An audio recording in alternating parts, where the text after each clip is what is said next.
ये देख, ये टूटी है बना दूँ दस दिन।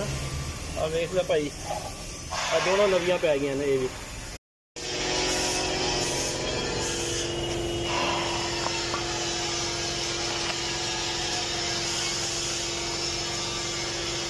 चार